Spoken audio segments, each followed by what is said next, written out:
Shalom saudaraku yang kekasih dalam Tuhan Yesus Kristus, selamat malam, salam sejahtera untuk kita semua, dimanapun saudara-saudara berada.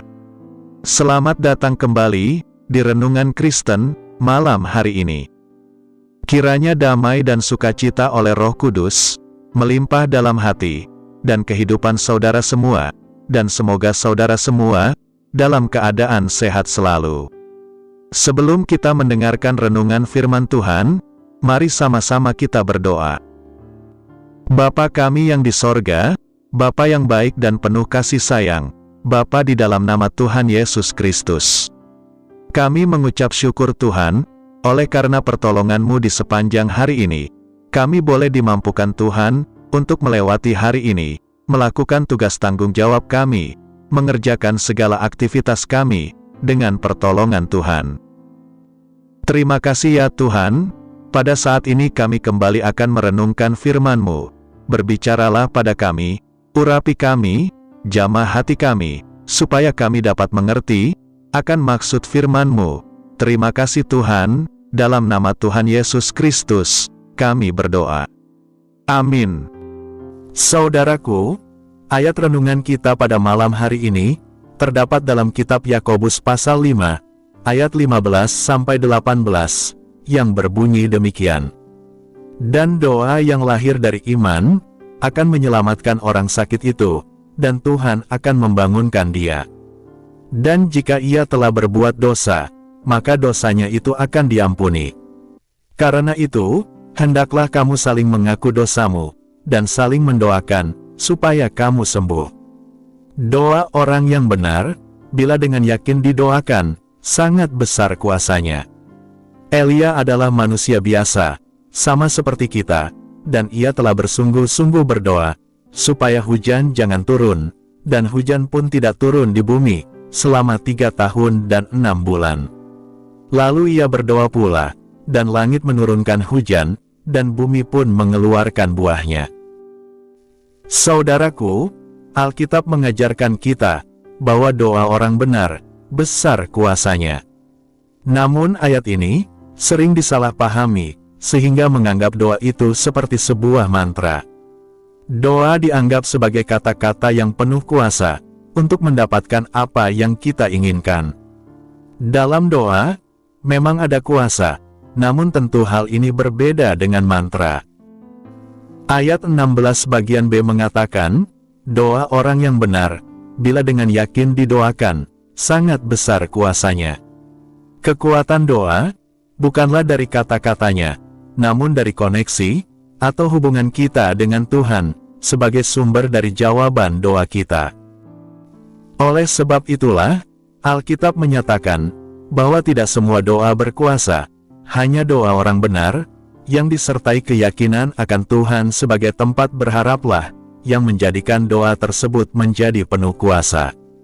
Kalau kita perhatikan, maka ada 2 syarat yang harus dipenuhi, agar sebuah doa menjadi berkuasa, yaitu orang yang berdoa, adalah orang yang benar, dan doa tersebut, harus dilakukan dengan keyakinan kepada Tuhan.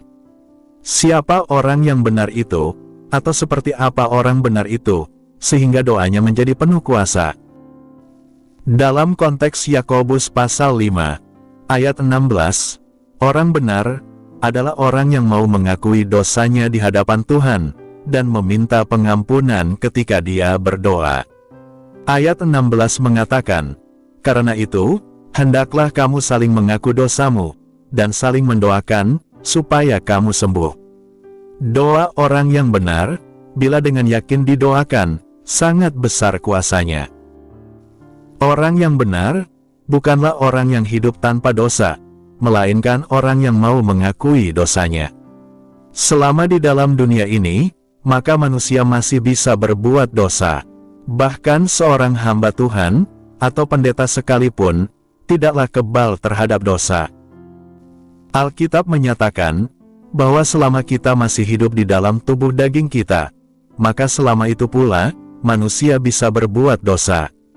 Maka definisi orang benar, bukanlah orang yang hidup tanpa dosa, namun orang benar, adalah orang yang peka, akan setiap dosa yang dilakukannya. Kepekaan akan dosa inilah yang membuat seseorang cepat menyadari dosa dan kesalahannya, dan kemudian berbalik kepada Tuhan. Orang benar adalah orang yang mau mengakui dosanya di hadapan Tuhan. Oleh karena itu, penting dalam hidup kita untuk selalu merefleksi diri dan menyadari dosa kita sesegera mungkin, kemudian mengaku dosa dan minta ampun kepada Tuhan. Hal ini tentu bukanlah berarti kita bisa seenaknya sendiri berbuat dosa, kemudian mengakui dosa dan menjadi benar. Ingat bahwa Tuhan tidak bisa dipermainkan. Pengakuan tersebut haruslah pengakuan yang tulus, dan dilanjutkan dengan tidak mengulangi lagi perbuatan dosa tersebut, alias bertobat.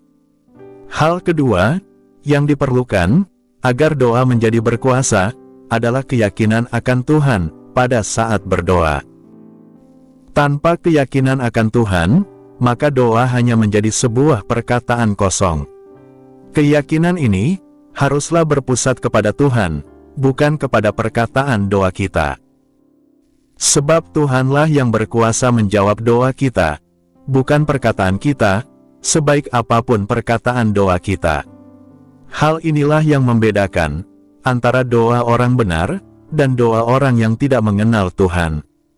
Orang percaya, yakin akan Tuhan yang mengasihinya, dan mampu menjawab doanya, sedangkan orang fasik percaya bahwa perkataan doa itu yang penuh kuasa, seperti sebuah mantra ajaib. Doa bukanlah mantra, sebaik dan seindah apapun perkataan doa kita. Namun bila kita tidak memiliki iman yang benar kepada Tuhan, maka doa tersebut sama sekali tidak berkuasa. Mungkin ada yang berkata, buktinya mantra juga punya kuasa, ada loh mantra yang dapat menyembuhkan, dan sebagainya. Tahukah kita bahwa kuasa dari mantra itu adalah kuasa yang menipu dan tidak akan mendatangkan kebaikan? Setiap hal yang terkabul dari kuasa gelap pasti akan meminta imbal balik yang justru dapat merugikan, bahkan dapat membinasakan hidup seseorang. Sebaliknya, doa yang benar dan tertuju kepada Tuhan dapat memberikan pertolongan, bahkan keselamatan bagi kita. Bagaimana dengan doa kita selama ini? Adakah kita menjadi bagian dari orang benar, yang peka terhadap dosa sekecil apapun, dan cepat berbalik kepada Tuhan? Adakah doa kita disertai keyakinan akan Tuhan, atau selama ini, kita hanya menganggap doa seperti sebuah mantra? Saudaraku, hiduplah benar di hadapan Tuhan, maka doa kita akan Tuhan dengarkan. Amin. Tuhan Yesus memberkati. Demikianlah renungan firman Tuhan pada malam hari ini. Semoga menjadi berkat bagi kita semua. Dan untuk menutup renungan pada malam ini, mari kita berdoa. Bapa kami yang di surga, Bapa dalam nama Tuhan Yesus Kristus, kami bersyukur atas pertolongan-Mu, penyertaan-Mu, juga atas berkat-Mu. Kami berbahagia dan bersyukur atas kebaikan Tuhan dalam hidup kami. Terima kasih buat penyertaan Tuhan di sepanjang hari yang telah kami lewati, hingga pada malam hari ini. Kami boleh bersyukur lagi di hadapan Tuhan, melalui doa dan renungan pada malam hari ini. Terima kasih buat firman-Mu pada hari ini ya Tuhan. Kami mau selalu belajar dan terus belajar tentang firman-Mu. Firman-Mu yang menguatkan dan meneguhkan iman kami. Firman-Mu yang mengubahkan hidup kami. Kami mau melakukan firman-Mu ya Tuhan di sepanjang hidup kami, agar kami tetap kuat berjalan bersama dengan Engkau. Terima kasih ya Tuhan, buat kesempatan hidup yang masih Engkau berikan. Kami mau pakai untuk hormat dan kemuliaan nama-Mu. Kiranya Engkau terus memberkati kehidupan kami, keluarga kami, sanak saudara kami, daerah tempat tinggal kami, bangsa dan negara kami, pemerintah-pemerintah kami. Biarlah semuanya dalam perlindungan-Mu ya Tuhan, dan jadilah sesuai kehendak-Mu yang terbaik dalam kehidupan kami. Ya Tuhan, hamba berdoa buat saudara-saudaraku, yang sudah mendengarkan renungan hari ini, yang saat ini sedang mengalami sakit penyakit, pergumulan masalah, kebutuhan ekonomi, kiranya Engkau jamah, sembuhkan dan pulihkan, berkati perekonomian mereka, serta berikan jalan keluar di setiap pergumulan masalah yang mereka sedang hadapi. Dan ajarlah kami ya Tuhan, untuk selalu berharap dan percaya sepenuhnya kepada Tuhan Yesus. Pada malam hari ini ya Tuhan, kami akan beristirahat dalam tidur kami. Kiranya Engkau sertai dan lindungi kami di sepanjang malam ini, sehingga kami boleh bangun besok pagi, dengan tubuh yang sehat, kuat, serta diberkati Tuhan. Terima kasih Tuhan, inilah yang menjadi doa dan permohonan kami. Dalam nama Tuhan Yesus, kami berdoa. Amin.